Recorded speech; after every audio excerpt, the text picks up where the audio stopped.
की बात है। एक छोटे से गांव में माया नाम की एक युवा लड़की रहती थी। माया एक दुर्लभ स्थिति के साथ पैदा हुई थी, जिसके कारण उसका चलना मुश्किल हो गया था।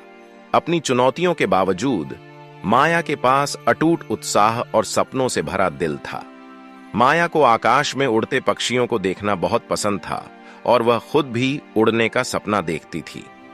वह पक्षियों और उनकी उड़ान के तरीकों के बारे में पढ़ने में घंटों बिताती थी। एक दिन उसे एक दृढ़ निश्चयी युवा पक्षी की कहानी मिली, जिसने फिर से उड़ना सीखने के लिए टूटे हुए पंख पर विजय प्राप्त की। पक्षी की कहानी से प्रेरित होकर माया ने फैसला किया कि वह अपनी स्थिति को अपने ऊपर हावी नहीं होने देगी। उसने पंखों का एक जोड़ा बनाने के लिए एक स्थानीय कारीगर के साथ काम करना शुरू किया। हर दिन स्कूल के बाद वह अपने पंख फड़फड़ाने का अभ्यास करती थी, भले ही वह ठीक से चल नहीं पाती थी। कई महीने बीत गए और माया के दृढ़ संकल्प ने ग्रामीणों का ध्यान आकर्षित किया। वे उसके लचीलेपन की प्रशंसा करने लगे और उसकी खोज में शामिल हो गए। शिल्पकार ने उसके पंखों में समायोजन किया और जब वह अभ्यास कर रही थी तो गांव के बच्चों ने उसका उत्साह बढ़ाया। एक धूप वाले दिन माया एक छोटी पहाड़ी की चोटी पर खड़ी थी। उसके पंख तैयार थे। एक गहरी सांस के साथ वह हवा में उछल गई और अपनी पूरी ताकत से अपने पंख फड़फड़ाए।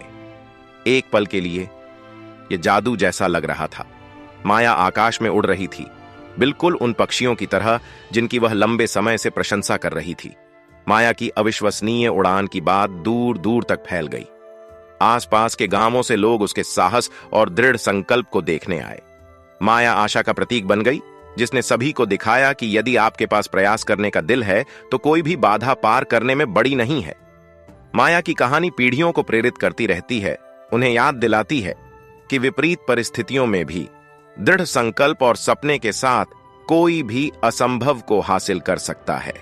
और इसलिए माया के पंखों ने न केवल उसे उड़ने की अनुमति दी, बल्कि पूरे गांव का उत्साह भी बढ़ाया, उन्हें दृढ़ता की शक्ति और अपने सपनों का पीछा करने की सुंदरता सिखाई।